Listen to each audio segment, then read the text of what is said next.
Hello everyone and welcome back to the channel, Coin's Reaction Zone, and another Scooby-Doo reaction. So last episode was called Bedlam in the Big Top, where the gang stumbled upon a circus haunted by a ghost clown who hypnotized people with a gold coin, who ended up looking a lot like Petro, but he wasn't any circus person that we met before. He was a random person that was fired before the whole thing happened. So our suspects were Samson, Max, and Mr. Barnstorm, but none of them were it. And it was Harry the Hypnotist as a ghost clown. And our stats for that last episode: no Scooby Snack bribes, but we did have something called a hero sandwich, which was the first time they did it, so I did count that as 1-on-1. So Shaggy's at 7 Scooby Snacks eaten, and Scooby's at 15. And no weird food for that episode, and no property damage. Last episode was somewhat lackluster. I gave it a 5 out of 10. So not my lowest score in the series so far, but pretty much middle of the road for me. A lot of weird stuff that I didn't really care for, so I'm excited to get into this next episode, which is called A Gaggle of Galloping Ghosts. So this one is the 11th episode of the first season. It was released on November 22nd, 1969. It was written by Ken Spears, Joe Ruby, and Bill Lutz, as always, and same with directed by Hanna-Barbera.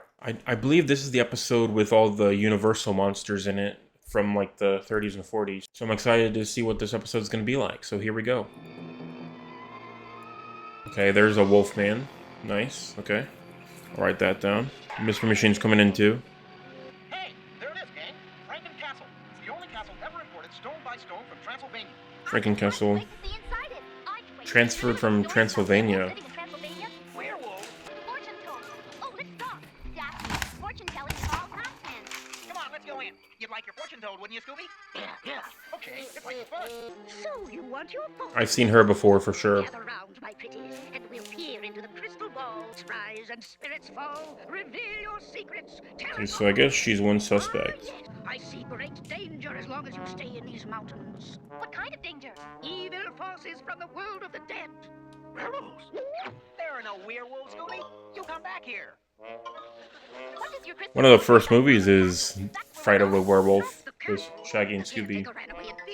Maybe we shouldn't go to the castle. What if she's right? Yeah, they say those werewolf cats come out like tonight, when the moon is full. Nonsense. We can't let a superstitious old gypsy scare us off. Zoinks! Look at that creep! We got Frankenstein. Run, Daphne, run! So we got Wolfman and Frankenstein. Gotta get across that moat. So there's at most 2 suspects already. Lower the drawbridge. We can. There's 2 monsters. You've got to do it to save Daphne. Hang on, Scooby. Wow, Shaggy and Scooby immediately being courageous. Nice. They made it. You stand guard while I figure out how to lower the drawbridge. Oh, the Wolfman's here too. I got it. You have to pull out this locking bar. Hey, stop that clowning around, Scooby. Scooby-Doo, where are you? Come on, chucking the knight armor.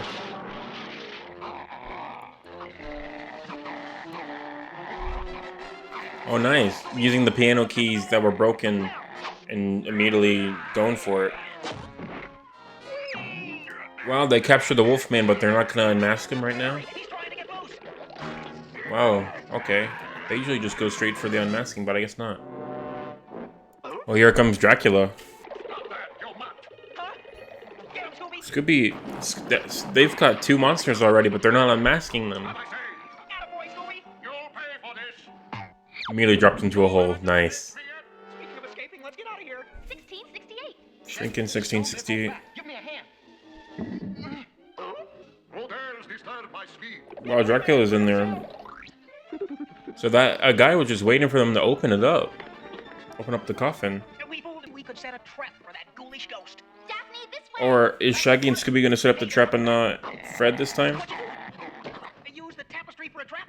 Great idea. That means Shaggy and Scooby will be catching all 3 monsters, which is pretty crazy. It didn't stop him. Oh yeah, he's tough. Come on, we got him trapped. Okay, heave. It's empty. What are those shiny things? A ruby, a diamond, and a gold earring. I've seen this before. Look. Hey, look what Scooby found. A piece of fabric with some jewels on it. And a piece of tapestry. That's what Daphne's clue meant. The Franken jewels were sewn in the tapestry. But the Franken ghost jewels in the isn't But he tapestry. left us the second clue. This earring resembles the one the gypsy fortune teller was wearing. I think we'd better pay her another visit. I'm surprised to see you again, my pretties. Did you enjoy your visit to the castle? We might ask you the same question. Me? I never go to the castle. Look, Scooby's got the tapestry. So the gypsy's the bad guy? So 4 monsters. Frankenstein, Dracula, gypsy. Well, not really a monster, but just another disguise. 4 of them. That's crazy. Wow, a cop showed up too. From the castle reported there was some trouble up here. Who is this on the ground? Why, it's Big Bob Oakley, alias the actor. He's a master at disguises and wanted in 7 states. Big Bob Oakley, A-list actor. He was after the Franken jewels, which are woven into that tapestry. Somebody we never met before. Oh, that's the first time we've heard a version of the catchphrase without the blasted dog, but it later turns into meddling kids. Yeah, we forgot to ask about that. Yeah, the word was I'd have gone all the way to 2 if it wasn't for these Scooby, I always blasted kids and their dog. When it later switches to meddling kids, but it's mostly the same catchphrase. I didn't realize it showed up in episode 11. All right, and that was episode 11 of Scooby-Doo. So kind of a basic one. It wasn't that fun overall just because it wasn't somebody that we've ever met before. So it didn't make it very fun to look through stuff, and kind of all over the place episode-wise. Like Shaggy and Scooby running away from monsters that they obviously caught. They did it that way because Big Bob Oakley, who was a master of disguise, was all 4 disguises. So they caught the werewolf, they caught Dracula twice. They never unmasked him, they just kind of ran away, even though they had plenty of time to unmask him. And they've always done that before, but they didn't want to have another person in it. So it's just kind of a bit of an annoying part of it, of the episode of, you know, they were courageous several times whenever it actually came to actually capturing it and not being worried about the drama or they were being chased. Then they immediately ran away. It was kind of dumb, to be honest. I didn't really like it. So I think I'm going to give this one probably like a 3.5 out of 10. A lot of this stuff was just pushed forward for plot. They could have ended this episode in like 3 minutes or so. The gypsy story was pretty interesting, and the jewel part was it, but just the clue finding and catching the bad guys 3 times and never unmasking them, only unmask the gypsy at the end. I am enjoying the points and like the interactions with crew. Like I like seeing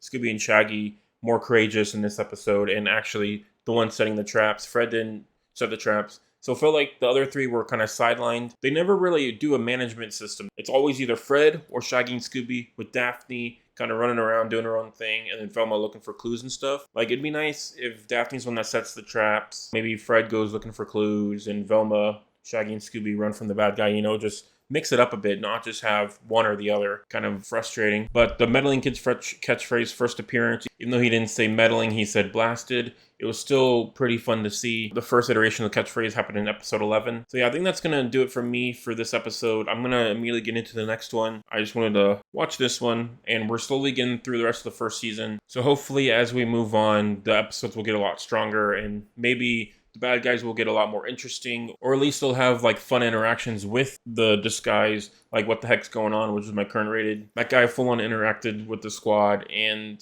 actually bantered with them and had a lot of fun with them. So whenever it goes, you know, with somebody we never even met before, it already lowers my score by a lot, because then there's no point on even trying to guess or even having fun with it on their adventures. So it's just kind of frustrating on that. But hopefully as we move on and do other series, that'll change up a bit. I know that it's not all the time. It's just in a lot of the early Scooby-Doos. It's one of the big gripes I have with it. So I think that's going to do it from me. I will see you in the next episode. Thank you everyone for watching, and have a great day.